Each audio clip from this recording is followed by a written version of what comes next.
Hi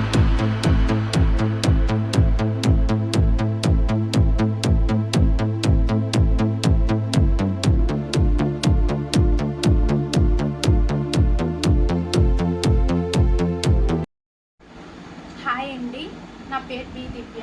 మాది వనగ్రం కోట దగ్గర జీవీఎల్ అకాడమీలో బాగా చెప్తున్నారు అనేసి చెప్తే నేను 2024లో అక్కడ జాయిన్ అయ్యాను. సో అక్కడ ఏంటంటే చాలా డిసిప్లిన్గా మనల్ని పెడతారండి. అక్కడ పెట్టే ఎగ్జామ్స్ కానీ వాళ్ళు ఉంచే పద్ధతి కానీ అన్నీ మనల్ని డిఎస్సి వైపుకి ప్రయాణించేలా చేస్తాయి. చాలా బాగా యూజ్ అవుతాయండి.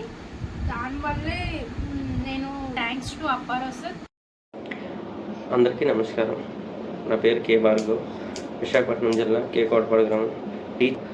జీవీఎల్ అకాడమీలో అప్పారావు సార్ ఆధ్వర్యంలో సూపర్ 60 బ్యాచ్లో జాయిన్ అవ్వడం జరిగింది.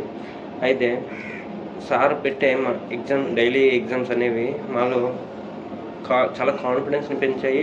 మేము ఈసారి ఎలాగైనా తప్పకుండా ఈసారి విజయం సాధించగలము అనే నమ్మకాన్ని మాలో కలిగించాయి.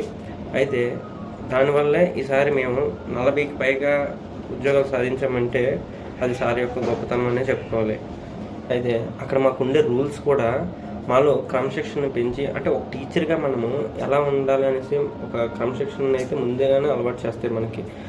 అక్కడ ఉండే రూల్స్ కూడా నా లైఫ్లోనే నేను చెప్పుకోదగ్గ సక్సెస్ ఏదైనా ఉంది అంటే అది ఈసారి విజయం ఎస్జిటిలో ఉద్యోగం సాధించడమే. దానికి నా వెన్నంటే ఉండి మాకు సాయం చేసిన అప్పారావు సార్ గారికి నేను ఈ సంస్థకి ఎప్పుడూ కూడా రుణపడి ఉంటాను.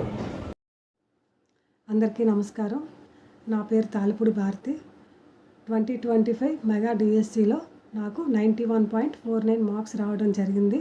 ఈ ఎగ్జామ్స్ అనేవి కంటిన్యూస్గా ఎటువంటి బ్రేకులు లేకుండా అప్పారావు సార్ గారు ఎంతో స్ట్రిక్ట్గా జరిపించేవారు. దీనివల్ల మాకు డిఎస్సి ఎగ్జామ్ అనేది చాలా ఈజీగా రాయటం జరిగింది. నా విజయానికి గల కారణమైన అప్పారావు సార్ గారికి ధన్యవాదాలు తెలియజేస్తున్నాను. Thank you.